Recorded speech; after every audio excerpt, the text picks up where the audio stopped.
Il pensait que son badge le rendait intouchable, jusqu'à ce qu'il arrête le mauvais colonel militaire. Homme, la salle d'audience bourdonnait de murmures et de pas nerveux.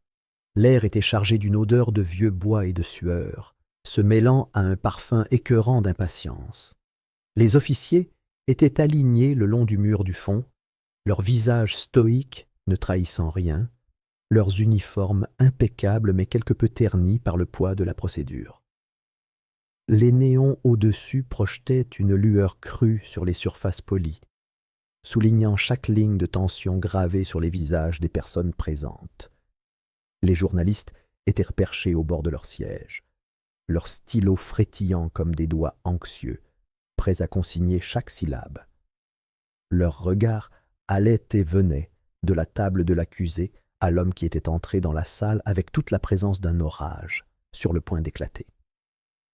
Ethan Carter entra dans la salle d'audience, les épaules carrées, la mâchoire serrée, le regard rivé sur le box des jurés.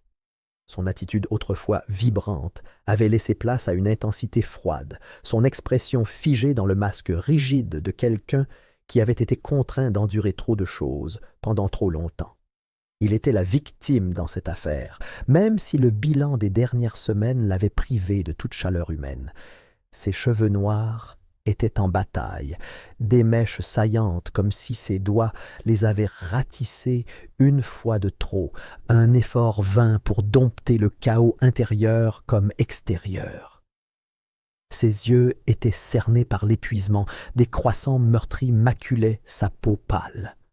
Ce qui avait commencé comme une quête désespérée de justice ressemblait maintenant à une descente en spirale vers la folie, un voyage dont la destination restait obscurcie par les ombres projetées par ceux qui détenaient le pouvoir. Il se déplaçait avec une raideur qui suggérait la douleur, à la fois physique et émotionnelle.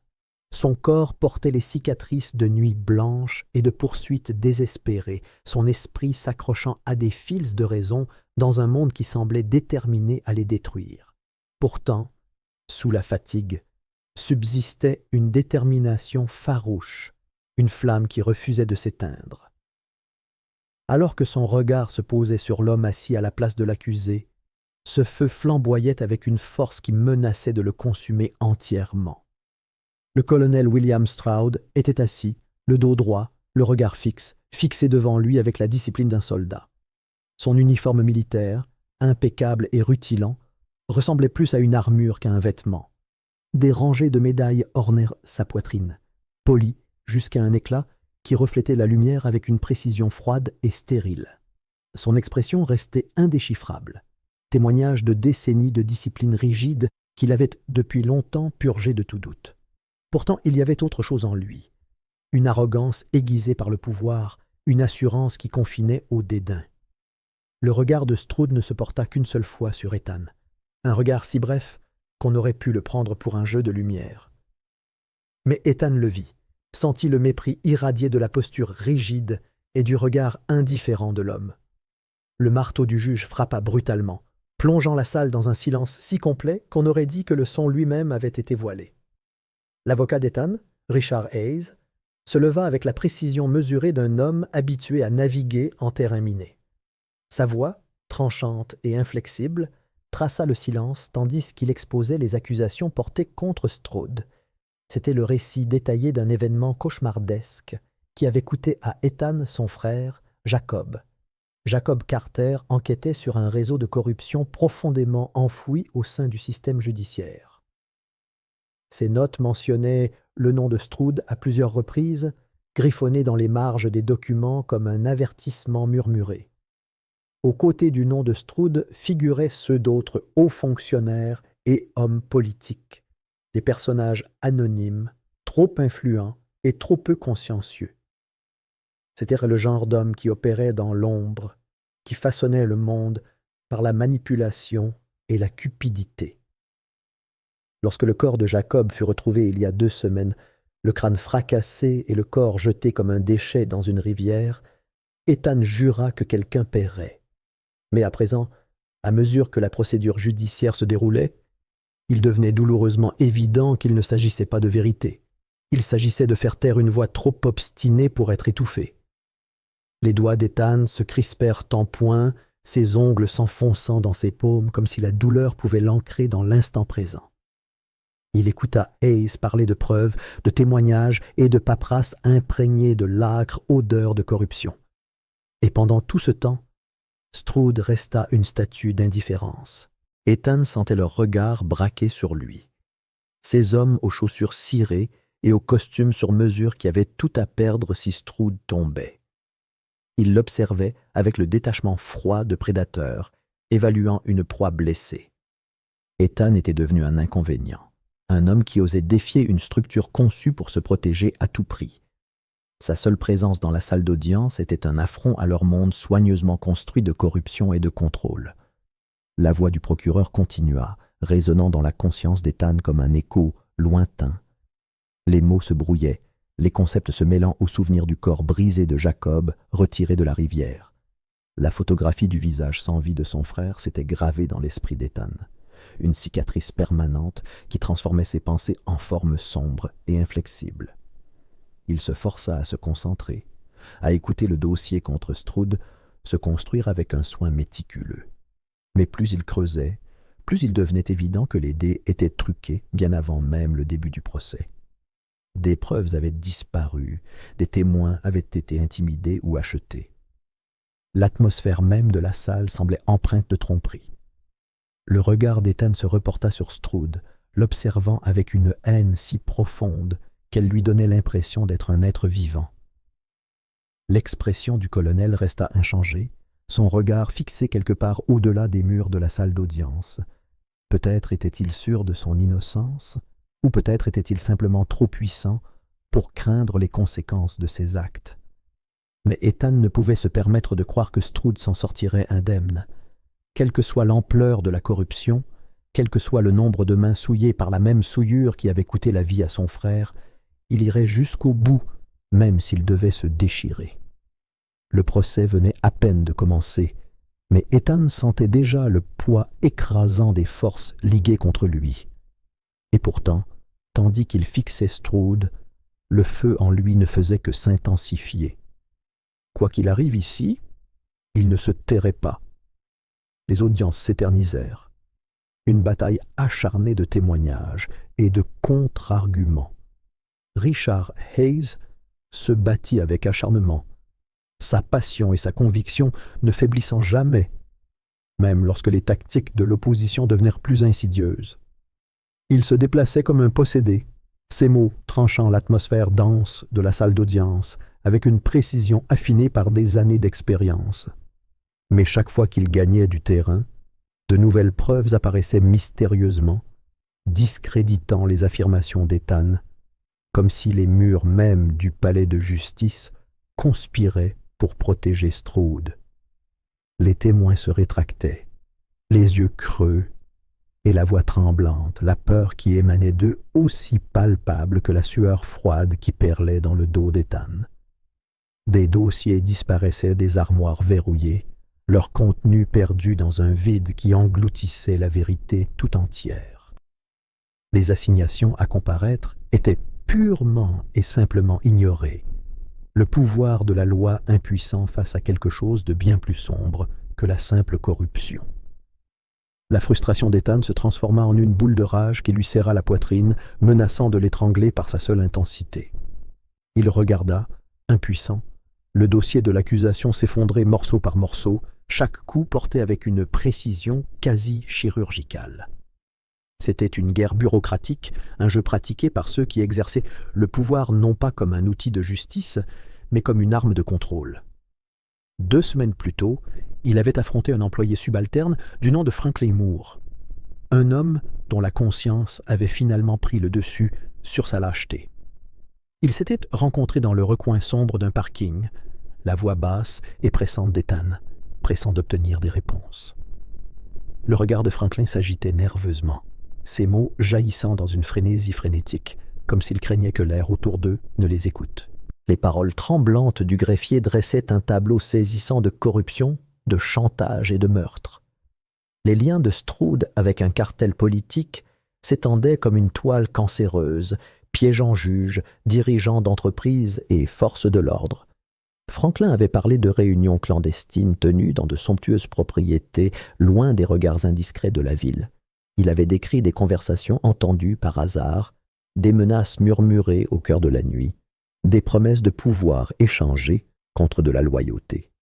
Et pourtant, lorsqu'Ethan rapporta ce témoignage au tribunal, il fut rejeté comme un ouï-dire sans fondement, une invention inventée par un homme désespéré en quête de vengeance. La frustration rongeait Ethan, son goût amer lui rappelant constamment à quel point le système était manipulé contre lui.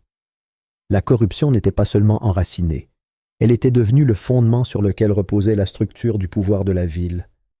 Ses propres paroles sonnaient creux face à une opposition aussi massive, leur impact étant atténué par la froide indifférence d'un système judiciaire plus soucieux de se préserver que de rendre la justice.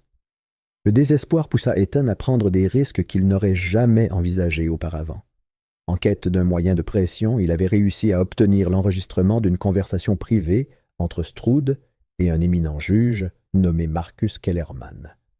L'échange avait été accablant, révélant des faveurs politiques promises en échange d'un verdict favorable. Ethan se souvenait de la satisfaction qu'il avait ressentie en écoutant la voix de Stroud s'échapper du microphone caché, chaque syllabe confirmant la culpabilité de l'homme. Mais lorsque Richard tenta de présenter l'enregistrement au tribunal, le juge le jugea irrecevable, invoquant des violations de procédure qu'Ethan soupçonnait de n'être qu'un prétexte commode. La salle d'audience était devenue un champ de bataille qu'Ethan avait du mal à s'y retrouver, ses règles étant tordues et détournées au gré de ceux qui tiraient les ficelles en coulisses. Il sentait les murs se refermer sur lui, la pression suffocante de la futilité peser sur lui comme un poids trop lourd à ôter. Pourtant, alors même que son espoir s'érodait, sa détermination ne faisait que se renforcer. C'est lors d'une de ces suspensions d'audience apparemment interminables, la salle d'audience vidée de tous ses acteurs, à l'exception des plus essentiels, qu'un allié inattendu surgit. L'inspecteur Samuel Briggs s'approcha de lui, la démarche lasse et le regard empreint de bataille livré et perdu. Briggs était un homme grisonnant, au sourire cynique gravé sur le visage comme une cicatrice. Il avait la réputation de s'opposer à ceux qui privilégiaient la richesse et la réputation à la vérité, un homme qui n'avait pas peur de se salir les mains pour révéler la corruption qui couvait au sein du système. Briggs s'exprimait avec cette franchise que seules des années de désillusion lui procuraient. Ses mots étaient bas et tranchants, dissipant le brouillard de désespoir auquel Ethan avait failli succomber. Ethan n'était pas le premier à tenter de faire tomber Stroud, révéla l'inspecteur. Mais il était peut-être le premier à être assez obstiné pour persévérer, même lorsque le monde entier semblait déterminé à le détruire. C'est Briggs qui mit Ethan au courant de la conspiration profonde, de la corruption qui ne commençait ni ne s'arrêtait avec Stroud, mais coulait dans les veines des plus puissants de la ville. L'influence de Stroud dépassait largement le cadre militaire. Des politiciens, des forces de l'ordre, et même certains journalistes étaient dans sa poche, leurs allégeances achetées et payées par des faveurs et des menaces qui les laissaient ligoter et bâillonner par leur propre cupidité. La révélation frappa Ethan comme un coup de poing en pleine poitrine, l'ampleur de la conspiration s'étendant devant lui comme un labyrinthe sans issue visible. Et pourtant, savoir qu'il n'était pas entièrement seul dans son combat alluma quelque chose en lui, une étincelle de détermination qui refusait de s'éteindre. Mais rien de tout cela ne le préparait à la suite. Lorsque le tribunal reprit ses fonctions cet après-midi-là, l'atmosphère avait changé. Ethan le sentait dans le regard des spectateurs qui le regardaient avec une pointe de pitié plutôt que de curiosité. Il le ressentait dans la mâchoire serrée de Richard, dans la façon dont ses doigts serrèrent sa mallette, comme si c'était le seul objet solide restant dans la pièce. Et il le ressentait dans l'expression de satisfaction de Stroud, dans une légère moue qui trahissait une victoire déjà acquise. La poitrine d'Ethan se serra, prise d'un pressentiment écœurant. Quoi qu'il se soit passé pendant que la salle d'audience était en sommeil, cela menaçait de briser le fragile espoir auquel il s'accrochait. L'ennemi avait franchi le pas. Et pour la première fois, Ethan se demanda s'il n'était pas déjà trop tard. Les paroles de Briggs résonnèrent dans son esprit, leurs implications limpides. Il pensait que son insigne le rendait intouchable. Jusqu'à ce qu'il arrête le mauvais colonel. L'amertume dans le ton de Briggs n'avait d'égal que le regard hanté d'un homme qui avait vu sa foi dans le système irrémédiablement brisé. Quelques semaines auparavant, Briggs faisait partie d'une force spéciale, chargée de démanteler la corruption qui étranglait désormais la ville comme un étau de fer. Leur opération avait été méticuleuse, leurs preuves accablantes. Mais cela n'avait pas suffi, surtout quand leur cible était un homme aussi puissant et influent que le colonel William Stroud. Après l'échec de l'opération, la force opérationnelle fut dissoute avec une brutalité qui dépassait largement le simple remaniement bureaucratique. Ses membres furent réaffectés, discrètement relégués dans des commissariats éloignés où leurs compétences seraient gaspillées pour des infractions routières et des délits mineurs. D'autres furent purement et simplement renvoyés, leur carrière détruite sous le poids de fautes professionnelles inventées de toutes pièces. Les rapports officiels dressaient un tableau d'incompétence et de mauvaise gestion, un récit commode destiné à discréditer ceux-là même qui avaient tenté de révéler la vérité. Seul Briggs resta, son rang diminué, mais sa détermination avivée par l'injustice. Ethan le voyait clairement maintenant. Briggs s'accrochait à une rancune comme à une bouée de sauvetage, son obsession de faire tomber Stroud, une forme perverse de rédemption. Mais Ethan ne pouvait se permettre de remettre en question ses motivations. Ils étaient tous deux animés par un besoin de justice, même si cette justice était devenue un concept lointain et sanglant. Avec l'aide de Briggs, Ethan élabora un plan. Ce n'était pas parfait et certainement pas légal, mais c'était quelque chose. Et lorsqu'il combattait un homme comme Stroud, il n'avait que ça. Ils travaillaient dans l'ombre, leurs réunions se tenant dans des recoins oubliés de la ville où les caméras de surveillance étaient depuis longtemps devenues inutiles. Briggs fournissait les renseignements, les cartes et les documents qui avaient survécu à la purge de son groupe de travail. Ethan apportait le désespoir, la détermination brute qui avait transformé son chagrin en une sorte de but. Ensemble, ils élaborèrent une stratégie née du désespoir et de la défiance. Le plan était simple dans son concept, mais dangereusement complexe dans son exécution. Il rassemblerait toutes les preuves possibles et forcerait le public à découvrir la vérité. Si le tribunal ne condamnait pas Stroud, le monde le ferait. Mais plus ils creusaient, plus Ethan prenait conscience de l'ampleur de ce à quoi ils avaient affaire. L'influence de Stroud ne se limitait pas à l'armée ou au système judiciaire.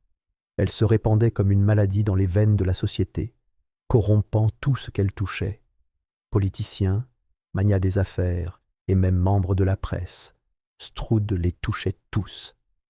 À l'approche du dernier jour du procès, le poids de leur mission pesait sur les épaules d'Ethan comme un joug de fer.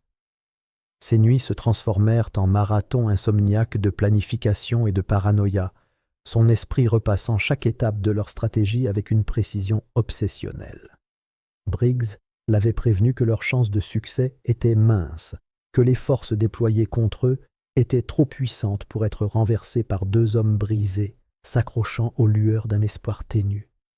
Mais Ethan refusait de se rendre. Le visage de Jacob le hantait, tel un fantôme qui ne connaîtrait de cesse que justice ne soit rendue. Le matin du verdict fut un exercice d'intimidation orchestré. Des gardes armés étaient postés à l'entrée du tribunal, le regard froid et inflexible, scrutant la foule à la recherche du moindre signe de perturbation. Leur présence n'était pas fortuite. Stroud avait anticipé leur désespoir, ses contre-mesures étant élaborées avec la précision d'une opération militaire. Pas de perturbation, pas de témoignage soudain. Le message était clair. Les puissants ne répondent pas aux faibles. Richard Hayes marchait aux côtés d'Ethan.